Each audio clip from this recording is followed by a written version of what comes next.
Hi, welcome to my channel. இன்றைக்கி நம்ம சக்கரவள்ளி கிழங்கை யூஸ் பண்ணி ஒரு சிம்பிளான பொரியல் பண்ண போகிறோம். இதுக்கு ஒரு பேனில் தேவையான அளவு தண்ணி எடுத்துக்கோங்க. அதில் கொஞ்சம் பெரிய துண்டுகளாக நறுக்கி வச்சுருக்க சக்கரவள்ளி கிழங்கு சேர்த்துடலாம். இது கூட கொஞ்சமாக உப்பு, மஞ்சள்தூள் சேர்த்து நல்லா வேக வச்சுக்கோங்க.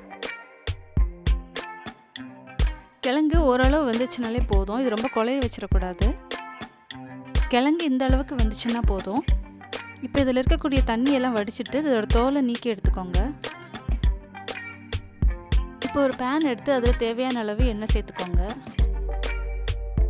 எண்ணெய் நல்லா சூடான பிறகு ஒரு அரை டீஸ்பூன் அளவுக்கு கடுகு சேர்த்துக்கோங்க. கடுகு வெடிச்சதும் அது கூட கொஞ்சமாக உளுத்தம்பருப்பு சேர்த்துக்கணும். உளுத்தம்பருப்பு கொஞ்சம் பொன்னிறமானதும் அதோட 2 வரமிளகாய் சேர்த்துக்கோங்க. இப்போ இது கூட ஒரு பெரிய வெங்காயத்தை நல்லா பொடி பொடியாக நறுக்கி சேர்த்துக்கணும். இப்போ இந்த வெங்காயத்தை நல்லா வதக்கிக்கணும். இதை ரொம்ப பொன்னிறமாக வதக்க வேண்டாம், கொஞ்சமாக வதக்கினா போதும். இதில் 1 டீஸ்பூன் மிளகாய்த்தூள், 1/4 டீஸ்பூன் மஞ்சள் தூள், 1/4 டீஸ்பூன் ஜீரகத்தூள், கொஞ்சமாக உப்பு, இது எல்லாத்தையும் சேர்த்து நல்லா வதக்கிக்கணும். மசாலாவோட பச்சை வாசம்லாம் போன பிறகு கடைசியாக ஒரு அரை டீஸ்பூன் அளவுக்கு மிளகுத்தூள் சேர்த்துக்கோங்க. இப்போ நம்ம வேக வச்சு தோல் நீக்கி வச்சுருக்கக்கூடிய சக்கரவள்ளி கிழங்கு இதோட சேர்த்துடலாம்.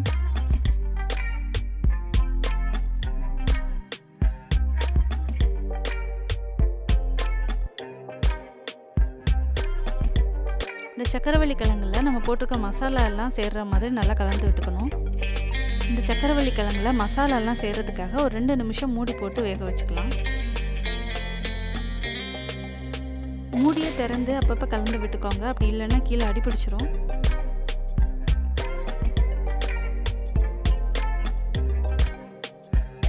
கடைசி அதில் கொஞ்சமாக கருவேப்பிலை தூவிட்டு நம்ம ஸ்டவ் ஆஃப் பண்ணிடலாம். இப்போ சுவையான சக்கரவள்ளி கிழங்கு கூட்டு ரெடி ஆயிடுச்சு. இது சப்பாத்தி, சாம்பார், ரசம், தயிர் சாதம் எல்லாத்துக்குமே சூப்பராக இருக்கும். இதை செஞ்சு பார்த்துட்டு எப்படி இருந்துச்சுன்னு உங்கள் ஃபீட்பேக்கை கமெண்ட்ஸில் சொல்லுங்கள். Thank you. Thanks for watching. Nandri.